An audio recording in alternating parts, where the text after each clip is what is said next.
Okay, this is part two,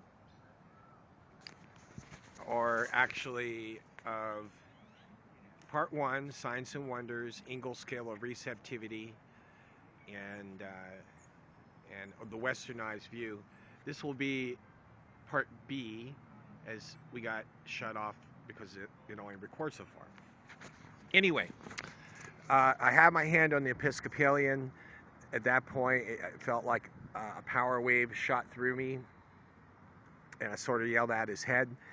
And then the Lord told me to go around and grab a hold of this node that was out underneath his arm. And in a natural, I seriously did not want to do that.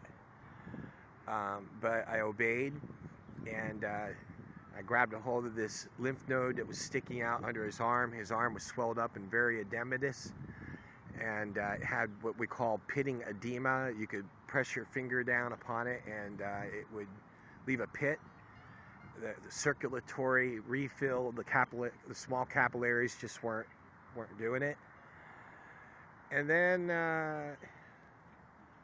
we had the power of God hit him, and his arm started to go down a little bit. His wife and the nurse shot across the room, hit the wall, and he went in the bathroom. He smoked a cigarette, and when he came out, his arm was as normal as the other. He was healed, and consequently, the nurse friend that I was with, she was an anorexic. One of the secondary conditions to anorexia is that you have a condition, what we refer to as amenorrhea. That means that you cease to have normal cycles. Therefore, that will cause you to become childless. You'll not be able to have children. Well, she got healed of that, and because the Engels scale receptivity, they were open really wide at that time. The power of God was able to move into their, and sometimes in our minds, the strongholds that are holding us down, the Engels scale of receptivity, possibly through crisis, they get pulled down. We become open. We become available, possibly to a decision for Christ, or to have fear removed from our life, or to choose not to be angry with a person any longer. The Engels scale receptivity, you'll become increasingly more sensitive to it as you go out about doing the things of the kingdom. So today's sections for discussion is the Engels scale of receptivity and worldview.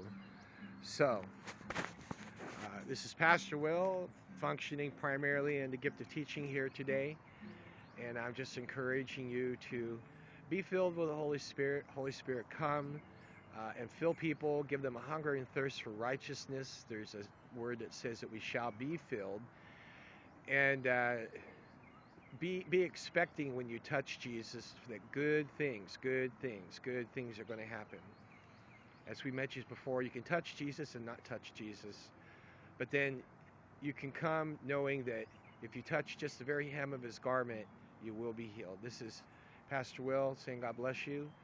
Have a great day, and again,